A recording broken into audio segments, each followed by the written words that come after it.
අද vlog එක මම ගේන්නේ ඉතාලියේ අගනුවර රෝම් සිටයි. අපි ඉස්සෙල්ලා බලන්න ගියේ Fountain of the Four Rivers කියන එකයි. බලන හැම තැනම පිරලා තිබ්බේ statues වලින් තමයි. ඉතින් අපි ඒ city tour එක කරන අතරතුර අපිට අහම්බෙන් street dance performance එකක් බලන්න අපිට පුළුවන් වුණා.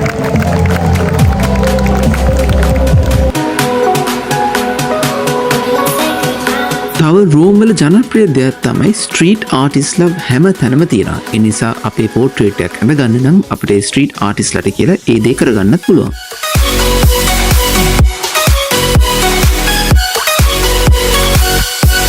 ඉතින් ඊළඟට අපි බලන්න ගියේ පැන්තියන් එක.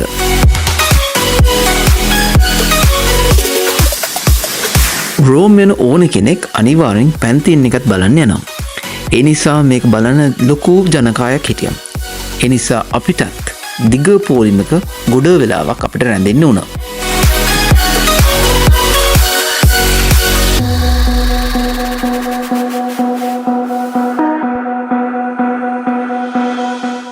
ඉතින් රෝමයට එනවා නම් අනිවාර්යෙන් පැන්තියන් එක බලන්න අමතක කරන්න නම් එපා.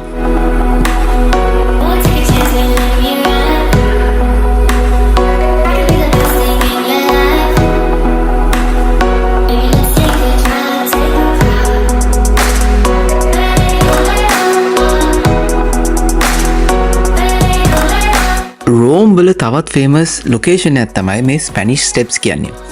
නමුත් අපි එදා යද්දී එතන සෙනගින් ගොඩාක් පිරිච්ච හින්දා අපි ඒක බලන්න හවස තීරණය කරා.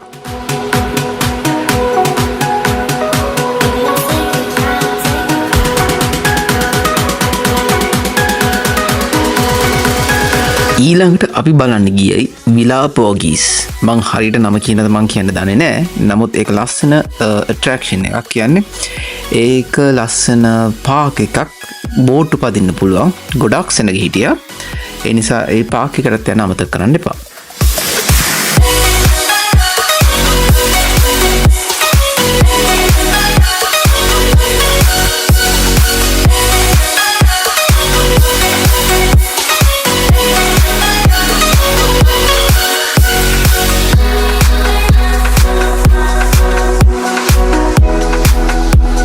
කලින් කියෝ වගේම දැන් අපි ඇවිල්ලා තියෙන්නේ ස්පැනිෂ් ස්ටෙප්ස් බලන්න හවස් වෙච්ච නිසා.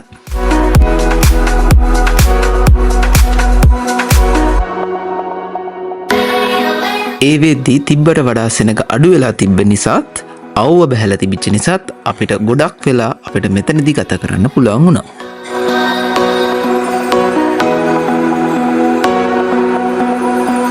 ෆොටෝස් ගන්න ඉන්ට්‍රස්ටඩ් කෙනෙක් ඉන්නවා නම් ස්පැනිෂ් ස්ටෙප්ස් අනිවාර්යෙන් ඔයාට සූට් වෙන තැනක්. රෝම් වල තවත් ෆේමස් ඇට්‍රැක්ෂන් එකක් තමයි ට්‍රෙවි ෆවුන්ටන් එක.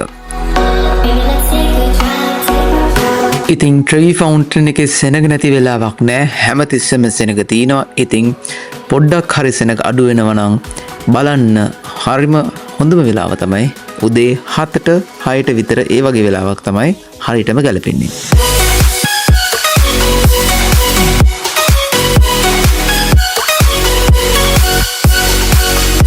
ඉතින් අපි යන දවසේ ට්‍රෙවි ෆවුන්ටන් එකේ ලයිට් ෂෝ එකක් තිබ්බා. ඒ නිසා අපි ඒ බලපු ඇට්‍රැක්ෂන් එක තවත් එක ලස්සන වෙලා ඒක ගොඩක් මෙමරබල් ඉවෙන්ට් එකක් බවට පත් වුණා.